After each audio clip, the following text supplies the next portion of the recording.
Michael Moore is upset with Elizabeth Warren after her campaign forced Bernie Sanders to deny a rumor that he once told her in a private conversation that he doesn't believe a woman can be president. Moore was so rattled over the exchange between the two 2020 Democratic presidential hopefuls that he made it the subject of Thursday's Rumble podcast with an episode titled, "The Sad Downfall of Elizabeth Warren." Elizabeth and Bernie have appeared in my films. I love them both. Why Elizabeth chose to stick a knife in Bernie's back is beyond me. At a time when job number one is to remove Trump, how did this help? The 65-year-old filmmaker tweeted Wednesday. Rob Reiner bashes Senate Republicans' collective brain damage for wanting to acquit Donald Trump. Moore, who has previously expressed his support of Sanders in the 2020 race, said he felt paralyzed and felt a knife in my heart after hearing Warren's camp tout the alleged story, which became so prevalent that Sanders was asked about it at the latest Democratic debate. Michael Moore says Trump could win in 2020. Midwest support hasn't dropped 1 inch. I was paralyzed, that her staffers would say such a thing. Moore said on his podcast. Any of us who have known Bernie forever know automatically, we don't even have to hear him denying saying it, because there's no way he'd say that. The filmmaker mentioned that he worked with both politicians on his movies in the past and noted that Sanders commented on the historic nature of Hillary Clinton's candidacy in 2016, even after she beat him for the Democratic nomination. He also criticized Warren for infighting with a fellow Democrat as he believes it won't help with the country's main goal of removing Donald Trump from office. We have only one job right now, and that's to defeat Donald Trump. Remove him from the White House and then let's fix the system that gave us Donald Trump so that we never get another Donald Trump again, he said. That's what we should be spending our time doing. The fact that we're even talking about this on our podcast is taking time away from what we need to be doing.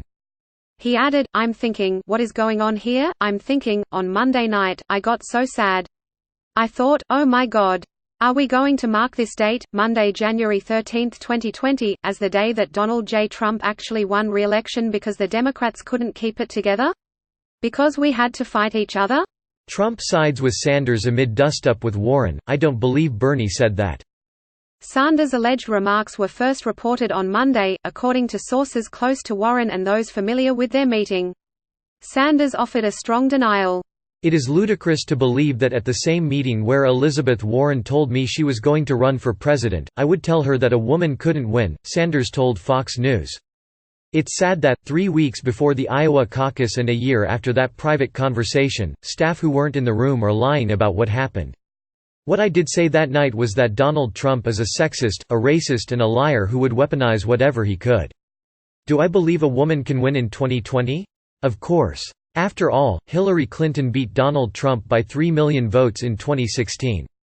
However, Warren issued a statement affirming the report before Tuesday's debate. Bernie and I met for more than 2 hours in December 2018 to discuss the 2020 election, our past work together and our shared goals, beating Donald Trump, taking back our government from the wealthy and well-connected, and building an economy that works for everyone. Among the topics that came up was what would happen if Democrats nominated a female candidate. I thought a woman could win. He disagreed, Warren said. Click here to get the Fox News app. I have no interest in discussing this private meeting any further because Bernie and I have far more in common than our differences on punditry, she continued. I'm in this race to talk about what's broken in this country and how to fix it, and that's what I'm going to continue to do. I know Bernie is in the race for the same reason. We have been friends and allies in this fight for a long time, and I have no doubt we will continue to work together to defeat Donald Trump and put our government on the side of the people.